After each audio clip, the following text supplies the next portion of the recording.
Welcome everyone. In this video I'm going to go over a brief history of Axion and try to answer some of the questions that are getting asked a lot currently. I'll try to keep this as short as possible, but there is a lot to cover. What you're looking at here is the complete chart for Axion available at livecoinwatch.com.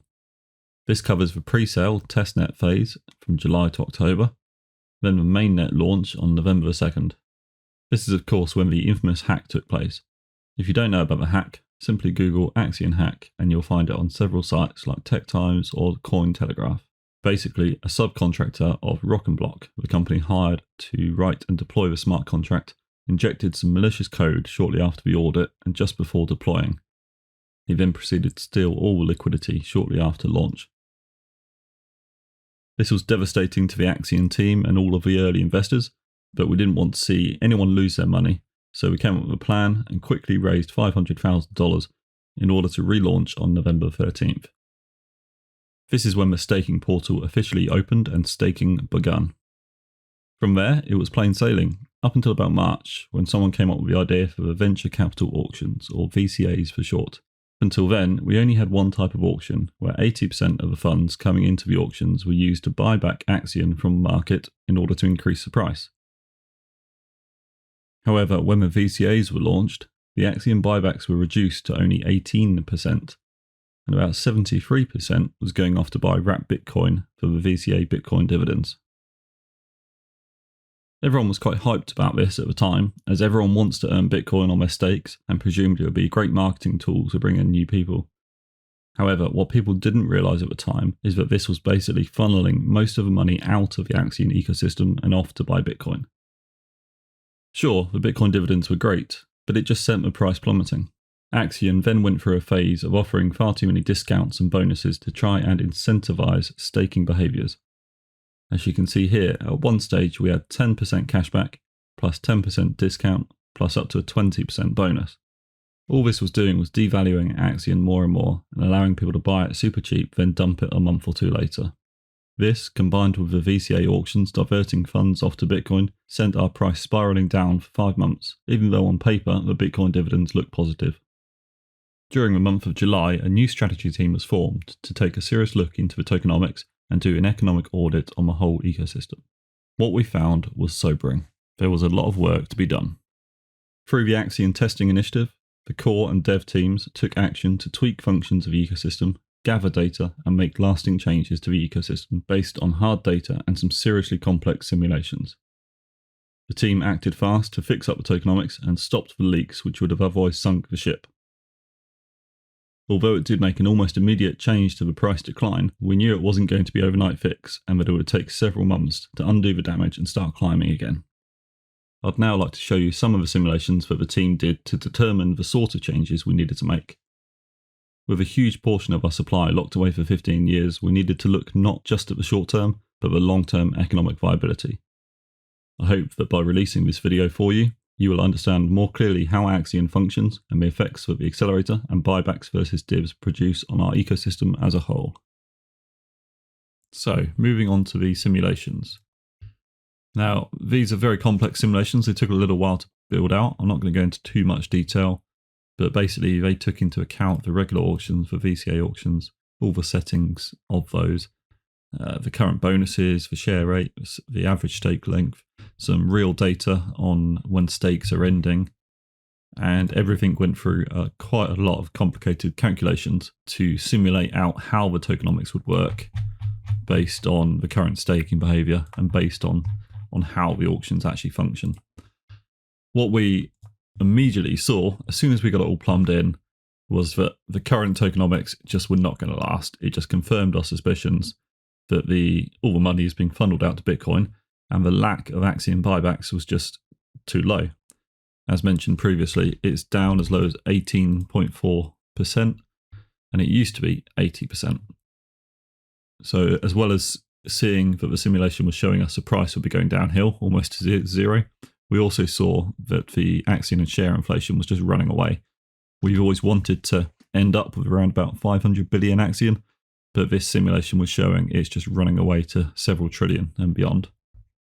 So the first thing we did was merge the auction types. This was for simplicity. Rather than having two separate auctions, we just wanted one type so people new, so that people weren't confused about which one to enter. Then we addressed the discount. We got rid of a discount. We got rid of the cashback. We changed the percentages, and we increased the buybacks up to 55%. And immediately we saw in the simulations that this would get us back uphill. Then we decided to burn the buybacks instead of distributing them as dividends. This helped us get uphill a lot faster and brought inflation into check. As you can see here, it shows the inflation leveling off around about 600 billion.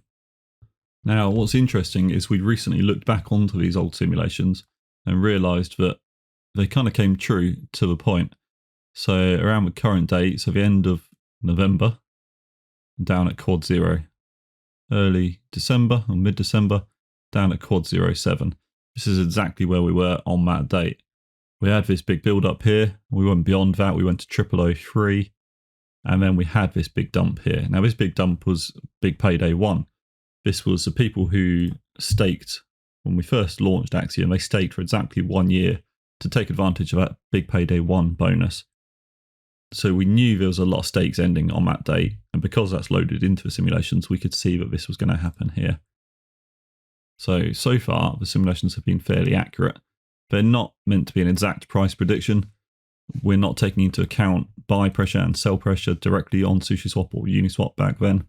This is just taking into account how the auctions worked and how the average staking behavior was and when stakes would end. So what this allowed us to do was immediately change the settings and get us back on the straight and narrow, stop the sinking, because if we went back to the old settings, as you saw, it was just downhill price movement and runaway inflation.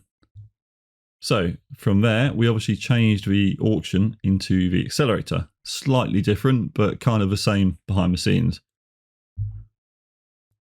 We've recently rebuilt the simulations with the current tokenomics on Polygon. And very happy to say, right now, everything is looking very good for Axion. This is today. We are at roughly quad 07. I think right now, at the time of filming this, we've just spiked up to quad 09 because the Polygon AMA is due to start in about half an hour. But the next few months or the next year or so is actually looking really good. Inflation is tapering off under 500 billion and price movement is looking positive. Now, a lot of people have been asking, why don't we increase the Bitcoin dividends? They think the Axion buybacks are too high at 55% and that we should increase the Bitcoin and reduce the buybacks. Let me just show you what happens when I do that. Currently, the spike here is at 0008, so that's beyond our all-time high, about 0007. If I reduce the buybacks and increase the Bitcoin divs, you'll see that that lowers down. We're not getting as high. And if I keep reducing it, it's just going to go lower and lower and lower. Now, this is because those buybacks and burns are extremely important for how Axion works. Although you might think you're getting more Bitcoin divs, the price is just not going to go as high or in fact go lower, and you're going to end up getting less. What in reality we should be doing is increasing this buyback amount. So if I increase it to 60, reducing Bitcoin to 25, we're going to get to an even higher all-time high. Or if I get to 65, reducing Bitcoin to 20, again, even higher. I think an ultimate number I'd like to see it set to is probably about 70. This is going to get us increasing a lot faster. And of course, the Bitcoin divs on paper are split in half. You're only getting 15% instead of 30%. But in reality, this is going to get the chart going uphill again. This is going to get the chart pumping. And when the chart is green, that's when new investors actually come in. For the last 6 or 7 months, if you've been looking at this chart as a new investor, why would you invest? It just looks like it's going downhill. Whereas if we can do this again, if we can get the chart going uphill, then sure, it's attractive to new investors. So that's exactly what we're hoping to do. But at the moment, we're happy to leave it at 55, but we'll be discussing it with the community soon to see what your feelings are. But the takeaway from this video is meant to be, right now, and for the next year, we're actually in a very, very good position. We can expect to see some decent price movement. This video shouldn't be taken as financial advice at all. It's just for entertainment purposes. But looking at these new simulations, everything is looking very good. And basically, it's to dispel the idea that a lot of people have that we should be increasing the Bitcoin. Because if we increase the Bitcoin, we're just going to get runaway inflation and the price isn't going to get anywhere decent. Quite the opposite. Increase for buyback and burn, reduce for Bitcoin divs, and we'll be getting there a lot faster. So if you have any questions, please let me know. I'd love to do a town hall at some point on this so we could have a look through this together in Discord. But yeah, that's about all for now. Thank you for watching.